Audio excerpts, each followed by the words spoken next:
Well, before we start Between the Lines, fueled by Gatorade, these shirts pretty much state. That's sweet. That's pretty sweet. I mean, we run the North. Zadarius Smith just walked by and said, "Who runs the North? We run the North." The Minnesota Vikings, winners today, 39-36 over the Indianapolis Colts. And, man, this was the wildest, greatest, craziest, most unbelievable game I've ever seen in my life. The Bills game back in, back in November, I was like, okay, I'll never see another game like this. This game said, hold my beer.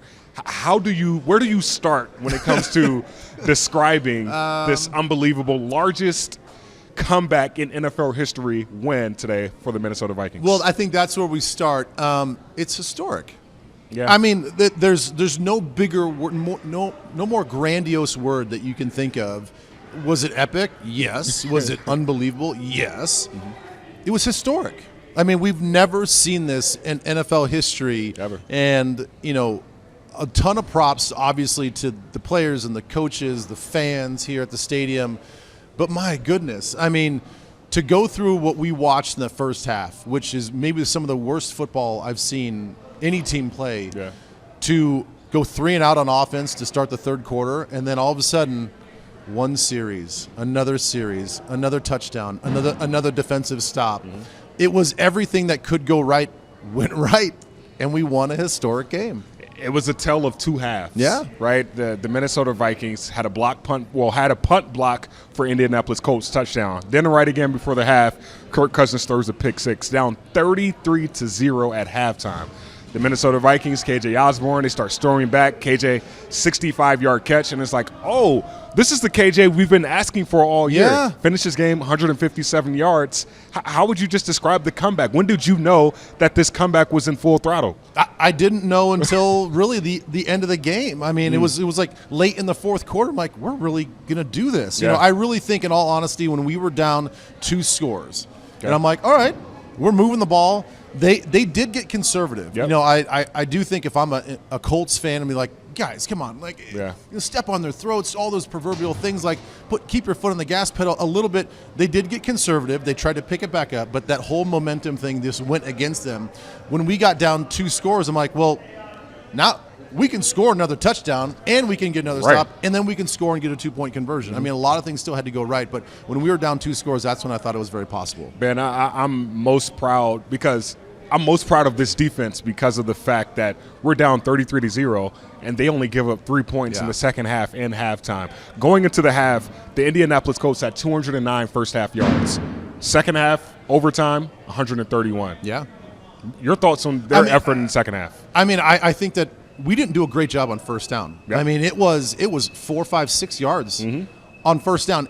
And the disheartening thing was everybody knew watching this game that they were going to play a version of 4-minute offense. Yep. We're going to try to grind the clock out. And we still couldn't stop them on first down. I'm like, guys, what are we doing? Like, we know they're going to run the football. But we get to second down and we bowed up. And all of a sudden now our second down defense was legit, and we're stopping them. And now we're like, okay, well, now they're 3rd and 4, 3rd and 5. You have a fighting chance at that. So our second down defense in the second half was awesome. Yeah. And that really was a difference in this game. And we dialed up some pressures that actually got home. Yeah, and then on the offensive side of the ball, you just talked about the defensive schemes. The offensive schemes, the fact that we caught a screen play down 1 score, 36-29 to Dalvin Cook that goes for a touchdown. How would you assess Kevin O'Connell's and Wes Phillips' play calling on the offensive side of the ball in the second half? Well, I actually just talked to him for KFAN radio, and I asked him a very similar question. And his answer to me was, there's a point in the game where I stopped thinking about plays and started thinking about players. Wow. And he really had to focus on, where do I want to get the ball? Who do I want to put the ball in the hands of? And then we're going to design plays. We're going to come up with plays. And he even said one time, he's like, there's a couple we just drew up in the dirt. Yeah. So I think that he really had to dig deep into the playbook and even outside of the playbook to come up with ways to get the ball in his playmakers' hands. And so, great job by him. Yeah. Great job by Wes Phillips by staying present. Not mentally freaking out, thinking like, oh, this game's over. They just kept their head down. They just knew like, all right, one more first down, one more big play, and for those guys to stay present and stay positive, that was big. That was a difference maker. People are going to go home talking about the Greg Joseph walk-off, which without thinking about Justin Jefferson going for another 100-yard game. KJ Osborne, we just talked about him, but Dalvin Cook, 95 rushing yards, 95 receiving yards.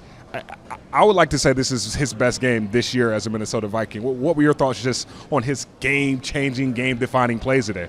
Well, we've seen at times they use Dalvin in the passing game, but I think all of us are clamoring to see more. Yeah. And again, I think this is one of those situations, going back to KOC's quote to me, was he knew he had to get the ball in his hands and not so much in the run game because the game was lopsided. Yeah. You are going to have to throw to win.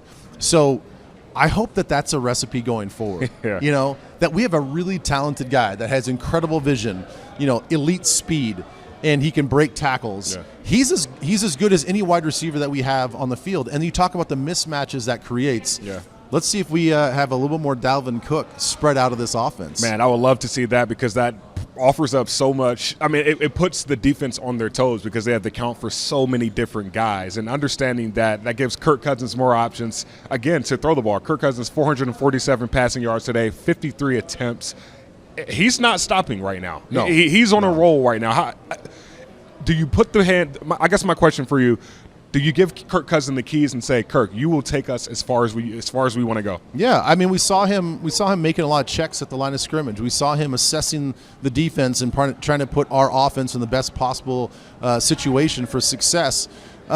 This is as much freedom as I've seen and ownership that I've seen out of him in quite some time. And again, our offensive line did a great job. I know that we gave up some sacks, and that's a really good defensive front. Again, that's a top 10 defense. Yeah. We played 6 top 10 defenses this year, so we got to give them a credit. They did a lot. They have a lot of talent, a lot of skill over there. But when you are asking a running back to step out of the backfield, you're giving up some chip opportunities, some pass protection opportunities. You get Hawkinson split out. It just left our 5 guys to block their best guys, and our guys up front stepped up. So if we can get that performance out of our offensive line, and we get Bradbury back, and we get Kirk Cousins dealing like he's dealing, and getting this offense spread out, look out. Oh, look out. And look out next week because next week is a white-out game against the New York Giants. So the end zones will be painted white. The Vikings will be wearing white jerseys the first time ever. And you got a white suit? I don't have a white suit. I don't have a white suit. I'm trying to figure out what I'm going to wear. Me too. Like a white polo, maybe. I don't know. We'll figure something out. But one thing that we did figure out today was how to win.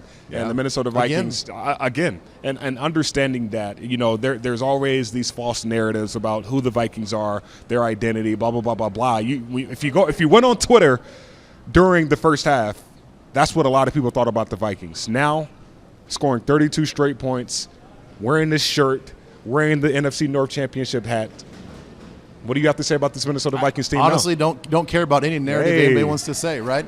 They're winning games, and winning is infectious, and winning sometimes is hard to do in this league, and we just keep winning. We're going to find ways to win, and we're champs, baby. We're champs, and hopefully we can get another win next Saturday against the New York Giants right here. It's a whiteout.